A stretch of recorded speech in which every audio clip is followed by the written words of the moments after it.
ആകാശവാണിയിലൂടെ നമ്മുടെ ഹൃദയം കീഴടക്കിയ ഒരു കഥാപാത്രമാണ് അമ്മാവൻ. അമ്മാവൻ എന്ന കഥാപാത്രമായി നമ്മുടെ മനസ്സിൽ സ്ഥാനം നേടിയ ശ്രീ ഗംഗാധരൻ നായർ മറ്റ് നിരവധി നാടകങ്ങളിലൂടെ അമ്മയായും കാമുകിയായും സഹോദരിയായുമായി എല്ലാം നമ്മുടെ ഹൃദയത്തിൽ സ്ഥാനം നേടിയ ആകാശവാണിയിലെ ഏറ്റവും റൊമാൻറ്റിക് ശബ്ദത്തിനുടമയായ ശ്രീമതി ടി പി രാധാമണി, ആകാശവാണിയിലെ ഈ താരദമ്പതികളെ ഞാൻ സമാഗമത്തിൻ്റെ ഈ വേദിയിലേക്ക് ആനയിക്കട്ടെ.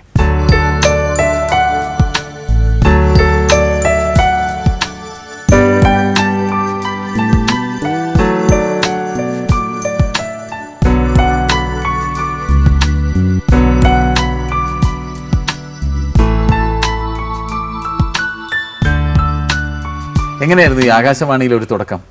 ട്രാവൻകൂർ ബ്രോഡ്കാസ്റ്റിംഗ് സ്റ്റേഷനിൽ അന്ന് മലയാളം പരിപാടികളില്ല, വളരെ കുറച്ചേ ഉള്ളൂ. ഇംഗ്ലീഷ് പ്രോഗ്രാമാണ് കൂടുതലും, മലയാളികളുടെ സ്റ്റുഡിയോ ആണ്. പക്ഷേ പ്രോഗ്രാം ഇംഗ്ലീഷാണ് കൂടുതലും. ഇപ്പോൾ മലയാളം അത് അങ്ങനെ കുറച്ചു കാലം ഇരുന്നപ്പോൾ ആരോ എന്നെ പരിചയപ്പെടുത്തി അവിടെ ചെന്നിട്ട് അവിടെ ചെന്ന് ഈ ഓട്ടം തുള്ളലുണ്ടല്ലോ, ഓട്ടം തുള്ളൽ, പിന്നെ വഞ്ചിപ്പാട്ട്, ഇത് പാടാനായിട്ട് 5-10 മിനിറ്റ് നേരത്തേക്ക് പാടാൻ വേണ്ടി ആരെങ്കിലും കൂടെ കാണും, 2 പേര് കൂടെ കാണും, ഞാൻ ചൊല്ലിക്കൊടുക്കും, അവർ ഏറ്റുപാടും. അങ്ങനെയായിരുന്നു കുറച്ച് ദിവസം. അങ്ങനെ നടന്നുകൊണ്ടിരിക്കുമ്പോഴാണ് India government 1950 India government radio station തുടങ്ങാനായിട്ട് അവിടെ തന്നെയാണ് തുടങ്ങിയതും. പിന്നീടാണ് ഈ ഭക്തിവിലാസ് കെട്ടിടം, ഭക്തിവിലാസം വന്നിട്ടുണ്ടല്ലോ, ഏറ്റവും വലിയ ഒരു ആകാശവാണി. നാടകത്തിൻ്റെ പ്രൊഡ്യൂസറായിരുന്നു TN ഗോപിനാഥൻ നായർ. പിന്നെ അദ്ദേഹം പോയി. പിന്നെ PK വീരരാഘവൻ നായർ ഉണ്ടായിരുന്നു, അദ്ദേഹമായിരുന്നു ബാലലോകത്തിലെ റേഡിയോ അമ്മാവൻ. PK വീരരാഘവൻ നായർ, പിന്നെ ജഗതി NK ആചാരി, തിരുനയിനാർക്കുറിച്ചി മാധവൻ നായർ. ഞങ്ങൾ ഈ പേരുകളൊക്കെ കേൾക്കുന്നത് മുഴുവൻ TN സാറിന്റെ ശബ്ദത്തിൽ കൂടെ ആയിരുന്നു. അത് ശരി. കഥാപാത്രങ്ങളും പങ്കെടുക്കുന്നവരും. അത് ശരി. ശ്രീ ഗംഗാധരൻ നായർ, TP രാധാമണി എന്നൊക്കെ TN സാറിന്റെ ശബ്ദത്തിൽ കൂടെയാണ് ഞങ്ങൾ അന്ന് കേട്ടിട്ടുള്ളത്. പിന്നെ ഞാനൊരു 22 വർഷം കുട്ടികളുടെ പരിപാടികൾ നടത്തിക്കൊണ്ടിട്ടുണ്ട്. ചേച്ചി എന്നാണ് ആകാശവാണിയിലേക്ക് വരുന്നത്?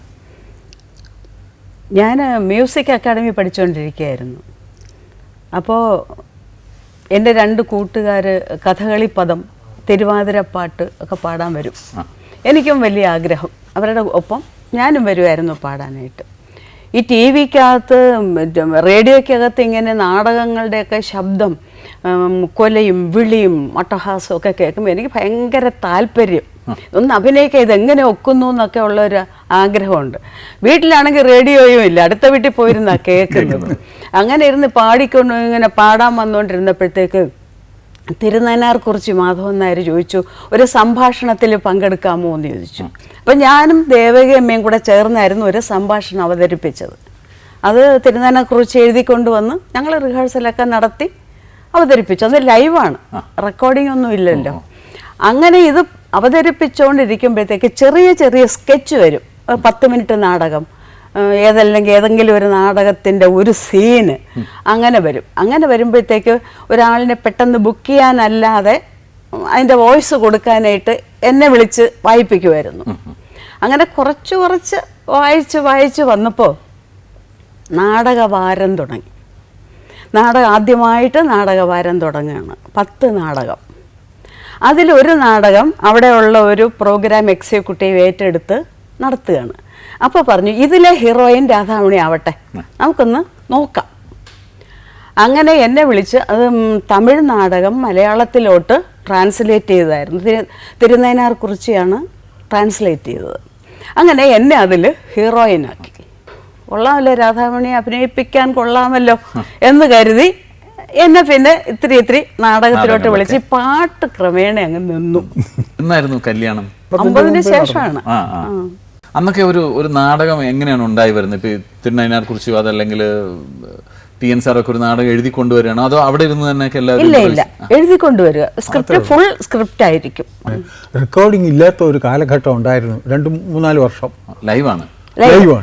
അത് വളരെ പ്രയാസമുണ്ട്. കാരണം വെച്ചാൽ ഒരു നാടകം അരമണിക്ക് 30 മിനിറ്റ്, 29 അര മിനിറ്റ് എടുക്കാൻ പാടുള്ളൂ. അര മിനിറ്റ് അതിനുള്ള മറ്റ് അനൗൺസ്മെന്റിന് കൊടുക്കണം. അപ്പോൾ അത്രയും ആ കറക്റ്റ് കറക്റ്റായിട്ട് അത്രയും സമയം കൃത്യമായിട്ട് ചെയ്യണമെങ്കിൽ ഒരു 8-10 റീഹേഴ്സലെങ്കിലും വേണം. അതെല്ലാം കഴിച്ച് റെഡിയായിട്ട് അവിടെ ഇരിക്കുമ്പോൾ ലൈറ്റ് വരും, തുടങ്ങിക്കോണം. ഇന്ന് റിഹേഴ്സൽ കഴിഞ്ഞ് നമ്മുടെ കയ്യിൽ സ്ക്രിപ്റ്റ് തന്നു വെച്ചാൽ നമുക്ക് തരുന്ന റോള് കാണാതെ പഠിക്കും പോലെ പഠിച്ച് ഹൃദയസ്ഥമാക്കിയിട്ടാണ് അടുത്ത ദിവസം വരുന്നത്. പിന്നെ ഇതിൽ ഒരു ചെറിയ തമാശ പറഞ്ഞു തരാം.